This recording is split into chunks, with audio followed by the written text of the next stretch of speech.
আসসালামু আলাইকুম ওয়া রাহমাতুল্লাহ।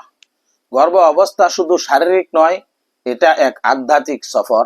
আজকে আমরা এই ভিডিওটির মাধ্যমে জানব গর্ভবতী মায়ের জন্য দোয়া ও আমল, যা বদলে দিবে সন্তানের ভাগ্য আর আনতে পারে পুরো পরিবারের জন্য বরকত ও রহমত। গর্ভ অবস্থায় শুরুতে মায়ের অন্তরে থাকা উচিত একটি নিয়ত, আমি এই সন্তানকে আল্লাহ সুবহানাহু তাআলার জন্যই গড়ে তুলব। রব্বি হাবলি মিনাস সালিহিন, রব্বি হাবলি মিনাস সালিহিন, রব্বি হাবলি মিনাস সালিহিন। এই দোয়া হযরত ইব্রাহিম আলাইহিস সালাতু ওয়াস সালাম করেছিলেন। যে মা এই দোয়া নিয়মিত পড়ে, আল্লাহ সুবহানাহু তাআলা তার সন্তানকে করে নেক, আদর্শ ও বরকতময়। গর্ভের শিশুর কান যখন তৈরি হয়, সে প্রথম শুনে মায়ের হৃদয়ের স্পন্দন আর মায়ের কণ্ঠ। তাই এই সময় কোরআন তিলাওয়াত করা সন্তানের প্রথম শিক্ষা। সূরা মারিয়াম সহজ গর্ভকাল ও সহজ প্রসবের জন্য, সূরা ইউসুফ সন্তানের সৌন্দর্য ও চরিত্রে নূর আনে। প্রতিদিন অন্তত 15 মিনিট এই সূরাগুলো পড়ুন কিংবা শুনুন। যখন তিলাওয়াত করবেন তখন মনে মনে বলুন, হে আল্লাহ, এই আলো আমার সন্তানের রুহে পৌঁছে যাক, এবং এই দোয়াটি বেশি বেশি করে পাঠ করুন। আল্লাহুম্মা ইন্নী উঈযুহা বিকা ওয়া যুররিয়াতাহা মিনাশ শাইতানির রাজীম। আল্লাহুম্মা ইন্নী উঈযুহা বিকা ওয়া যুররিয়াতাহা মিনাশ শাইতানির রাজীম। এই দোয়া করেছিলেন মরিয়ম আলাইহিস সালামের মা, আর আল্লাহ তাআলা তার সন্তানকে বানিয়েছিলেন পৃথিবীর সবচেয়ে পবিত্র নারী। এই প্রতিদিন সকাল ও রাতে 3 বার করে পাঠ করুন। ইস্তেগফার আর দুরূদ, এই দুটি আমল গর্ভবতী মায়ের অন্তরকে করে প্রশান্ত আর আলোকিত।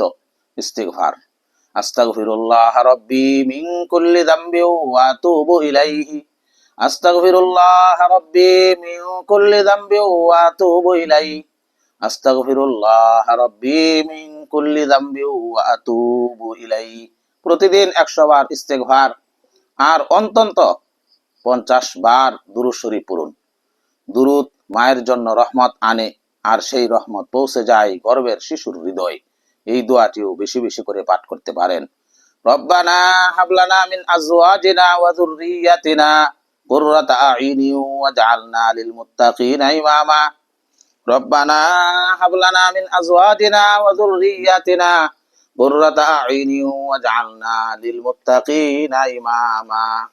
এই দোয়াটি প্রতিটি মায়ের মুখে থাকা উচিত, কারণ চোখের শিথিলতা সন্তানের মানেই সন্তান আল্লাহর পথে চলবে, মায়ের দোয়া কবুল হবে। আমি আপনাদেরকে একটি আমল বা রুটিন করে দিচ্ছি।